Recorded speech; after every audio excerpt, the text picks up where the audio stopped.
Hi guys, welcome back to my channel. If you are new here, I'm Fraser and I have just spent the last 21 nights on board MSC World Europa.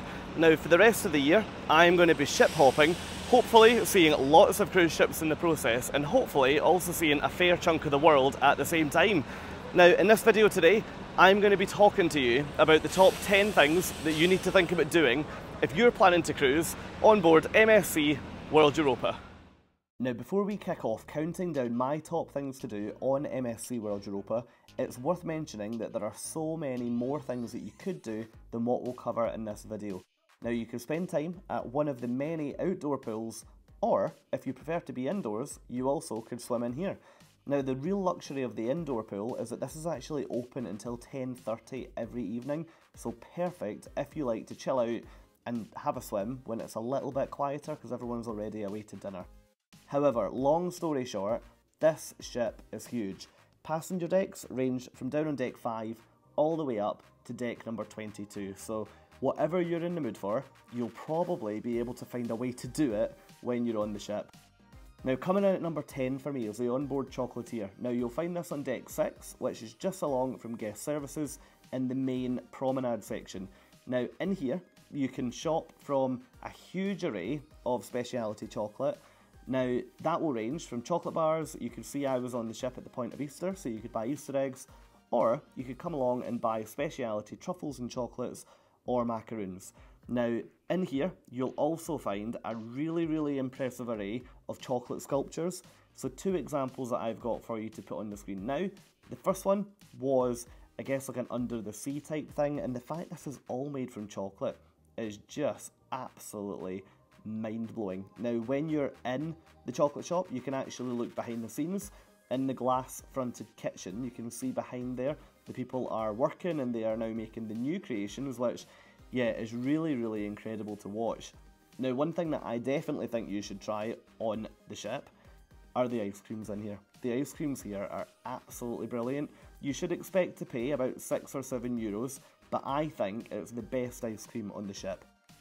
Now coming in at number 9 is the Raj Polo Tea Lounge, and this venue, I am so impressed with it, and I actually really now want MSC to roll this out across the fleet. Now when you're cruising on a mega ship, it can be particularly difficult at times to find a quiet spot, whether you just want to have a cup of tea, have a coffee, read a book, or just chill with your headphones in for a bit. Now this tea lounge absolutely offers a venue to do any of those things. You can come in, chill out and select from a range of up to 30 specialty teas that are on offer at any one time from all around the world. Now in addition to tea, they've got a range of snacks, so you can have in here all different flavours of shortbread, and they've usually always got a cake of the day as well, which you could see in the middle there. Now another lovely part of this tea lounge is this outdoor terrace. Now look at those views. It is worth highlighting that if you get a seat out here and it's a cooler day, or you are in the shade, then it can be a little bit colder, so just always bear that in mind if you are making a reservation. Now for number 8, we're going up to deck 19 to check out the Formula1 Simulator. Now a few years ago, MSC announced a partnership with Formula 1, and as a result of that, they've now got an F1 racing simulator on a number of ships. Now the way that it works on MSC World Europa is that you go into the room, you've got two different simulators to choose from, or you can race against each other, and yeah, this is an additional charge. At the point of my sailing, it cost €11 for 5 minutes, but I really enjoyed it. Now number 7, we're going back downstairs to deck 7 into the Master of the Seas pub. Now in here, there's something really quite special going on that I've never ever seen on a cruise ship before. Now to show you the venue first, typical British pub. I really like it. It actually feels weirdly homely. Actually, I really enjoy it. But spin round, and in here they're actually brewing their own beer. Now in these cans, they're actually turning seawater into beer. So definitely go and try a pint of that while you're on board. Number 6 is the Waterpark. Now to access this, you're heading up to deck 20, so right up at the top of the ship. You can see here, it is a pretty elaborate water park. I usually don't tend to enjoy water parks on cruise ships due to the fact that a lot of the time I travel solo and often just wouldn't feel comfortable using them on my own. But the water park on this ship was absolutely excellent. Now, in terms of slides, you've got 4 different slide options, and then you've also got Venom Drop, which is a dry option, so we'll come to that later. But on the left-hand side, you've got an inflatable rubber ring slide, you've then got 2 racer slides, and then on the right-hand side, you've got a drop slide where you stand in the canister at the top, and then the floor falls away from you. So that one, maybe not for the faint-hearted, but I really enjoyed it. Now, coming in at number 5 is pizza. Now, it's a well-known fact that MSC are really good at cooking probably the best pizza at sea.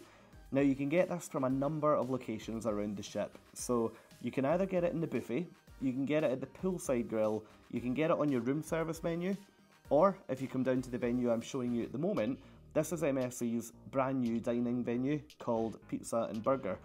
Now, on one side you've got burgers, and on the other side, you guessed it, you've got pizza. I'm a really big fan. Typically, on a ship from MSC, you can get pizza almost all day. So on World Europa, they would begin cooking it following the breakfast service at about 10:30 or 11 o'clock in the morning. And then the final opportunity to get it complimentary would be from the midnight snack buffet, which finished at 2 AM. So yeah, almost an all-day pizza service, which is absolutely brilliant. Now, option number 4, or item number 4, is the MSC Aurea Spa. Now, you'll find this at the front of the ship, and in here you'll have some really brilliant places to relax. What you're looking at now is the hair salon, so if you want to get your hair cut, male or female, you can absolutely get that done on the ship. Now, moving away from the salon, we enter the inner part of the spa. Now, all the way along here, there are so many treatment rooms offering so many different types of treatment. Now, if you are looking to get something done, make sure you reserve it as soon as you get on the ship, because it can be pretty busy.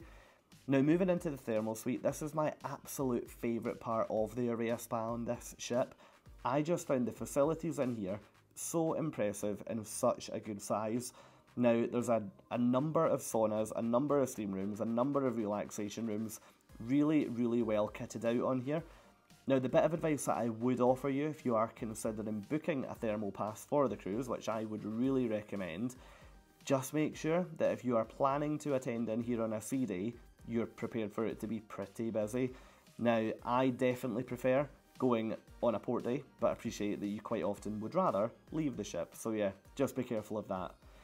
Now, number 3 is the now famous, or the now infamous, Venom Drop. Now, this is a 12-deck slide that takes you all the way from here, up on deck 20 at the top of the ship, all the way down to deck number 8, which is the central promenade section that heads out to the back of the ship.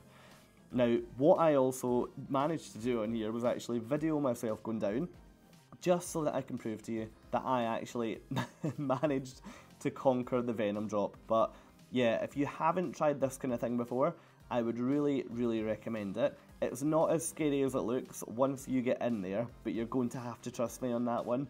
But yeah, really impressive. It's a dry slide, so yep, no need to wear anything special, and you go inside a bag as you go down, so absolutely easy. Now, number 2, we're almost there now, guys. Number 2 is to check out the entertainment on board. Now, I will be doing a more detailed review of MSC World Europa, and in there I'll be including the entertainment, but in short, you've got 2 key venues that really work.